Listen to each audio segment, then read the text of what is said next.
Continuamos acompañándote en esta tarde. Le damos la bienvenida a Rodrigo Solá. Queremos hablar, ¿no?, de qué es lo que ha pasado efectivamente con el respeto por los derechos humanos de las personas que se manifestaban, de las personas que fueron detenidas. Además, recién Abel Moya relataba que muchas de ellas ni siquiera estaban en el radio donde ocurría la mayor concentración o donde se produjeron estos hechos de violencia, ¿no?, sobre los cuales hay que verificar cuál es el real origen que han tenido los mismos.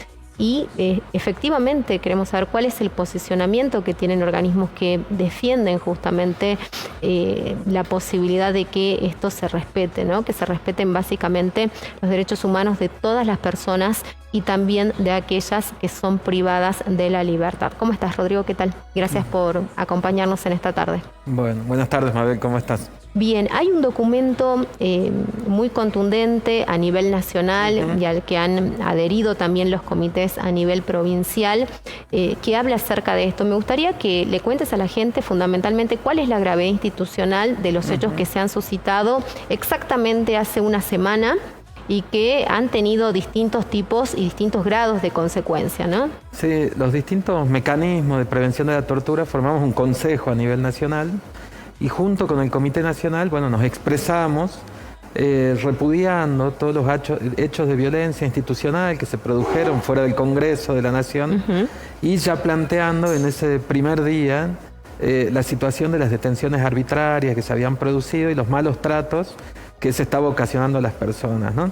Digamos, hay un marco que tiene que ver con nuestra Constitución, con los derechos de las personas, que asegura lo que nosotros venimos diciendo siempre, la posibilidad que en una ciudadanía democrática podamos expresarnos cuando nuestras autoridades van a emitir alguna expresión, ¿no?, en este caso una ley.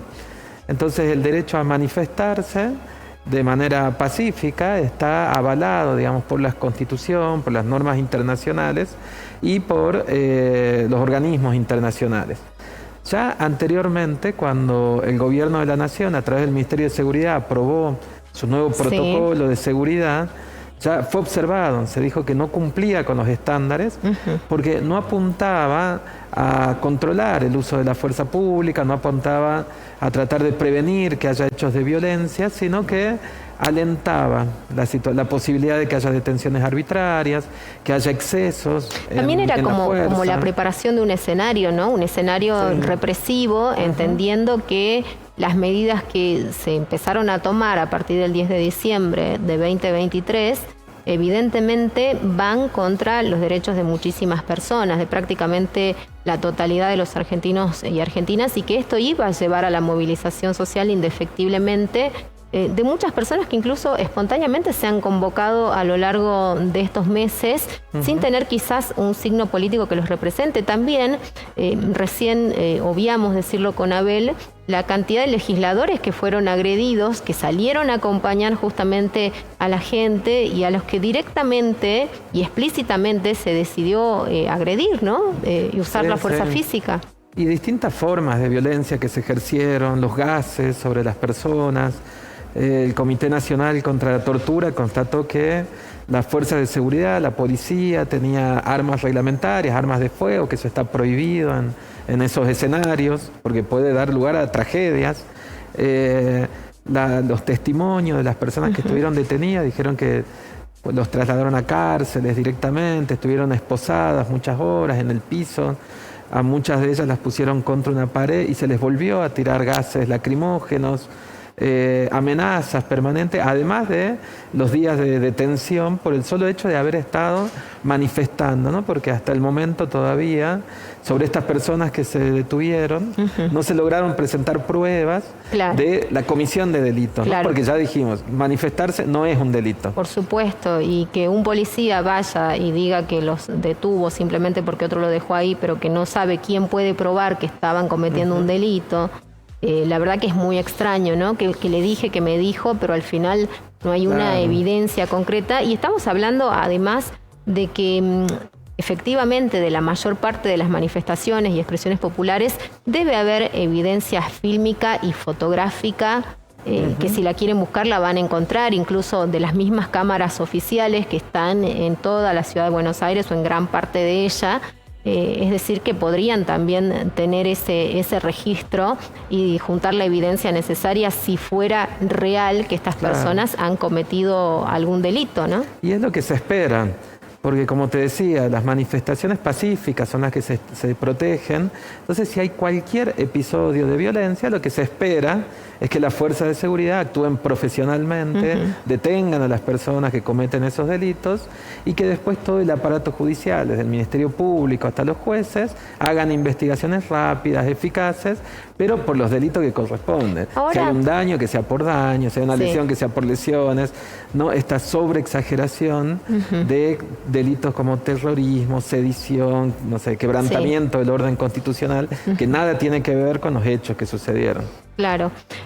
Rodrigo, ahora no es la primera vez que esto ocurre. Recuerdo algunas imágenes del mes de enero, en el primer paro de la CGT, o en una de las primeras movilizaciones que se hacía justamente en horario laboral y por lo cual no todo el mundo había concurrido y había gente que se agolpaba a las 16 cuando empezaban a salir de su trabajo y agresiones que se llevaban adelante de parte de las fuerzas de seguridad justamente a personas que simplemente estaban en una vereda sentados aplaudiendo.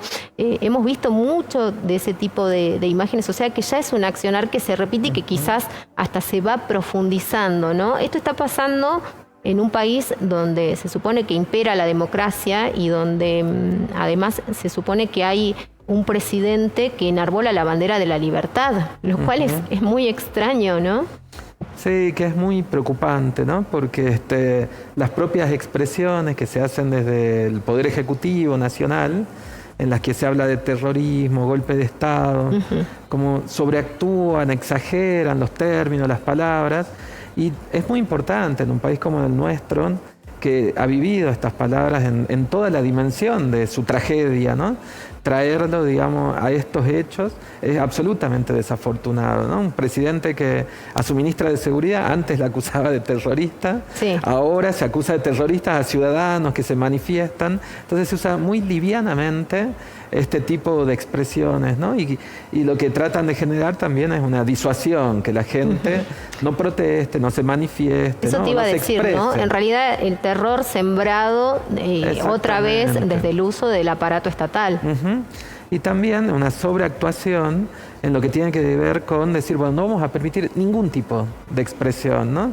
Vamos a hacer que se transite solamente por las calles, cuando sabemos que eso es imposible de lograr cuando hay muchas personas en una manifestación, o casos como este en el Congreso, en el que ya las calles estaban cortadas, entonces era un hecho imposible, las fuerzas de seguridad ya habían cortado las calles, entonces ¿qué calles iba a cortar? Bueno, no está en la calle, porque ya las propias fuerzas de seguridad lo habían hecho previamente. El famoso protocolo que es en los hechos, en muchos casos o en manifestaciones tan masivas, imposible de llevar a la práctica, ¿no? Si no es con este grado, con este nivel de violencia. ¿Cómo se debería actuar en situaciones como esta? Porque la gente tiene derecho a expresarse, tiene derecho efectivamente por lo menos hacer público que está descontento con la forma en la que se pretende gobernar y en las complicidades que muchas veces, o en la falta de independencia, ¿no? Que uno muchas veces observa simplemente desde afuera, entre los distintos poderes, ¿no? Acá, en este caso, la actuación del Poder Legislativo, que ha dejado muchísimo que desear en su accionar, en sus complicidades, en los acompañamientos, seguramente también de los ejecutivos provinciales. Pero, ¿cómo ves todo esto y cómo se debería actuar con racionalidad ante hechos similares? Porque yo me imagino que manifestaciones en nuestro país van a seguir existiendo con este signo político y con otros. O puede ser por otras temáticas, como fue, por ejemplo, cuando se discutió la ley de interrupción voluntaria del embarazo, había una posición y otra, y eran manifestaciones, y eran no era contra un gobierno y demás, y claro, eran gigantescas, ¿no? ¿Qué es lo que se plantea siempre? Hay mucho escrito sobre esto, mucho trabajado, mucha práctica, que se tiene que actuar siempre con enfoque preventivo y de control del uso de la fuerza de seguridad, para tratar que no haya más violencia de la propia que se podría llegar por un corte de ruta, por ejemplo, ¿no? Entonces se piensa en que preventivamente tiene que ver con hablar con los organizadores, tratar de conciliar los derechos en juego, porque siempre decimos, están en juego muchas veces en las normativas que se discuten, el derecho a la vida, a la libertad, a la seguridad, a propiedad, y el derecho a la circulación también es un derecho, bueno, pero no es el preponderante, hay que tratar de buscar la forma de conciliar todos esos derechos, ¿no? Y eso se puede hacer solamente con fuerzas de seguridad que sean profesionales, ¿no? Que estén preparadas para actuar ante estas contingencias. Y nosotros podemos decir acá en Salta que nosotros como comité tuvimos actuación el año pasado ante hechos represivos contra docentes y sectores de autoconvocados de salud, que en ese momento criticamos la normativa, hubo modificaciones y de ahí al día de hoy que se sucedieron al menos 10 manifestaciones, no tuvimos hechos de represión en ninguna, ¿no? Nosotros continuamos monitoreando permanentemente, pero evidentemente se encontró una forma de diálogo en la provincia que al menos durante todo un año no tuvimos ningún episodio de violencia institucional en manifestaciones públicas. Claro, bueno, eso es importante mencionarlo porque también es importante que los gobiernos aprendan a escuchar, aprendan a aceptar en qué espacios se han equivocado y que sobre todo sean ellos quienes velen por la paz social, ¿no? Que creo que es el fundamento justamente por el que han sido elegidos por el voto popular. Claro, y nosotros también como organismo de control reconocer cuando hay buenas prácticas y poder mostrar también al gobierno nacional, decir, bueno, existe la posibilidad, Chaco también tiene unas experiencias muy exitosas, pues muchas veces se dice, bueno, es imposible el control si no es con el uso de la violencia, meter presa a la gente, y no, existen otros canales que permiten que la persona se pueda expresar libremente y que no sufra consecuencias en su libertad o en su físico por esa presencia solamente en la calle. Perfecto. Muchísimas gracias, Rodrigo. Muchas gracias por acompañarnos, por venir a también contarnos tu postura.